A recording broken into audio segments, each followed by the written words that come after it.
What's up, Bulldogs? All right. A lot of you guys have been asking me for some more videos on stoicism and mindset, which I think that's kind of funny because when I make those videos, you don't watch them. But anyway, what we're going to talk about today is one of the stoic principles or practices of imagining the worst and accepting the worst.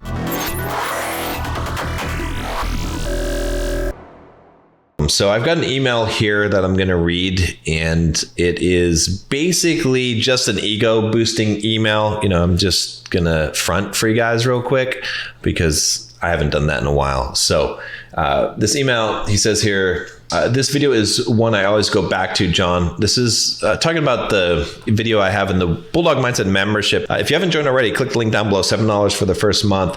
This is week 9 in the membership. I'm no longer doing it by weeks, but this is in the mindset. It's dealing with depression and lack of motivation. So if you're dealing with depression or lack of motivation, $7 at least for the first month, join us. You're going to stay for much longer than that because we have a great community of men that are trying to build themselves and become better men, top 5% men as I call it. So go check that out. But anyway, this video he's commenting on comes from there. And he says, this video is one I always go back to, John. Motivation is for the weak-willed. I am always so impressed with how much you know, John. You were way ahead of your time, even back in 2013 when I used to watch Elliot's videos. You're much further along than Elliot, in my opinion. Elliot has decent content, but yours is far more comprehensive and superior in almost all respects. I can't say that I agree, but I appreciate the compliment. Entreprogrammers has taught me so much, and it's not even funny. Make more mindset videos. Maybe add a few about stoicism would be awesome, or even add the Letters of Seneca series in here. Would probably increase the membership value as a suggestion. Good stuff. Keep it up. So thank you, first of all. That was my little email that I had to read on air here. But anyway, I think it's a good suggestion. Maybe in the membership, I will add some more stuff on stoicism since a lot of you guys are serious there and want to learn more about that. But I am thinking about creating a channel as well based on that. So let me know. Actually, leave a comment down below on this video if you want a channel dedicated to stoicism, if you want stoic type of videos in the membership, and we'll see what we can do. All right, so the topic I want to talk about, since he left it open for me, is this stoic practice of imagining the worst, right? So this is a really important concept, and I think a lot of people get this confused with being negative, right? So negativity, like there's some people that are negative that imagine the worst that's going to happen, and they dread it, and they act like things are worse than they are, and that everything is going to go wrong and everything is going to be bad, a negative Nancy. But that's not what I'm suggesting, and that's not what the Stoic principle is. Instead, this idea of imagining the worst is basically, it's about acceptance, right? And one of the keys to life is to learn how to accept things and to practice the art of acceptance, right? And this transcends many different cultures and religions and philosophies, right?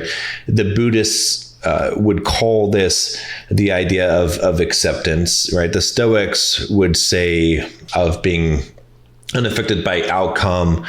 You could say it's letting go of expectation, right? There's a lot of ways to look at this, to have non-attachment. That would also be kind of a Buddhist kind of Eastern philosophy way of looking at this, non-attachment, not to be attached to outcomes, not to be attached to things, and to just accept what the reality is, right?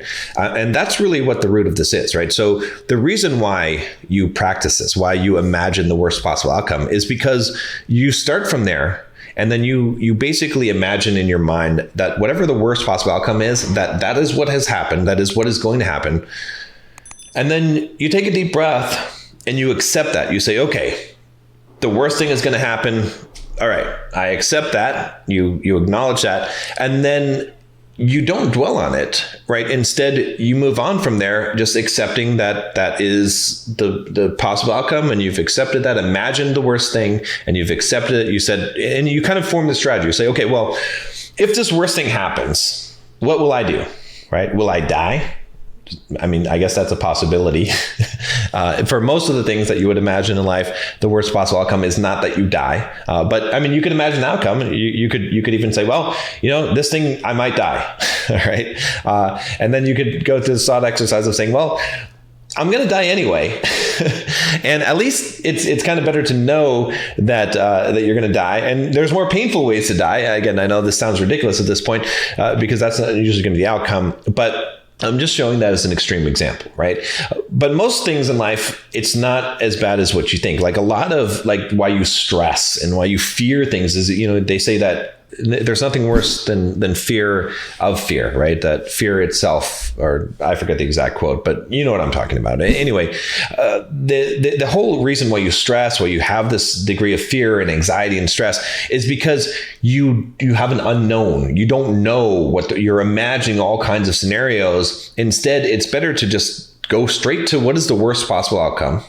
And then to start to plan out and say, okay, well, what would happen realistically if this happened, right? So I remember one time, this is just a small example. It's not as extreme, but at the time it was a lot of money. My accountant screwed up and I knew that I was going to owe some back taxes or something like that because he screwed up. And so I had this letter in my hand and I didn't open the letter. Okay. Instead, I held the letter in my hand and I looked at the letter.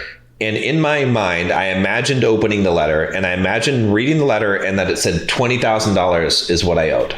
Okay. And I just kind of took a deep breath and I accepted. And I said, okay, let's say it's $20,000. All right. What does that mean? Is that in the pit of my stomach at first, my initial reaction was I wanted to throw up, right? I wanted to puke. I was going to be sick. Like, how can I live? I'm going to die, right? Again, a little extreme, but that's how you feel when something, is serious to you. But then I thought about it and I said, well, okay, I mean, all right, so it will hurt. I'll have to, but I can pay the 20 grand and maybe it'll take me a few months to make all the payments and get it paid. But then I won't have this hanging over my head anymore. I'll have it done. It'll be taken care of. I'll be at an even balance at that point. And I'll just go without a few things. I'll reduce my expenses for a while. It's not going to be the end of the world. And then within a year or so, I'll replenish the savings that I had and everything will be fine. And it's not going to be that big of a deal, right? So I already played that all in my head so that I was able to accept that, right? Because now I had a plan. Because now I don't have to be anxious. Now I don't have to fear because I know what's going to happen. And I know what my plan is if it does happen. And I'm willing to accept that worst case. Then I opened the letter and then the amount was zero. And guess how excited I was that the amount was zero. I was happy now. I was able to actually enjoy that as opposed to what some people might do. See, a lot of people would get that letter, in the mail. And what they would say is that, I hope it's zero. I really hope. And they would actually get their hopes up and they would have an expectation that it's going to be zero. And then anything non-zero would be a huge disappointment, a huge blow to them. And if it was zero, then they would be just what they expected. So they'd be relieved, but they wouldn't be excited. Okay. I was excited when it was zero because I had already accepted that it was going to be $20,000 and I had already accepted that worst case scenario and planned for it. So it's a real powerful strategy you can use to deal with things in life, especially the unknown. Because again, the thing that causes you anxiety in life and fear and stress is the unknown. If you know what's going to happen, you might not want it, but it's not going to cause you that fear. It's like, think about walking into a dark, scary room, right? Like in the nighttime, and you're like, why is that scary? Why is a haunted house? Why is a creepy place scary? It's because it's dark and you don't know what's going to happen. Maybe Jack the Ripper is going to jump out, or you're going to get attacked, or whatever. You don't know, or a ghost is going to come out. You don't know, right? So that's what's scary. But if you turn on the light and you could see everything, you wouldn't be scared. Or if I was like, what's going to happen is some guy's going to jump out here. Let's say you're going through a haunted house, and okay, a guy's going to jump out with a fake chainsaw in about two, when you take 2 steps in there. You'd be like, okay, maybe it'd startle you a little bit, but you wouldn't be scared of that happening for the most part. I mean, maybe you have a little bit of residual fear of not knowing how you're going to feel when that happens. But the more that you can make it so that you've already planned ahead and have accounted for the worst possible things, the less you're going to have stress, the less anxiety you're going to have, the less fear you're going to have, and the easier it's going to be to live your life. So that is my stoic principle for you today. Again, I'm going to put some more stuff in the Bulldog Mindset membership on mindset. There's a whole thing on mindset every week, or every fourth week, because I divide it up. We do a video on mindset stuff. So if you haven't checked it out, $7 for the first month, I would highly recommend it. Go ahead and do that now. If you haven't subscribed to the channel, I would recommend that as well. And if you guys got some suggestions on some more kind of stoic concepts you want me to talk about, let me know. And again, I want to emphasize here one more time is that this is not being negative. Okay, so many people confuse this with being negative. It's the opposite. It's being extremely positive, because you're basically going through the worst thing possible in your head and accepting it so that you can have a very positive outlook in life, right?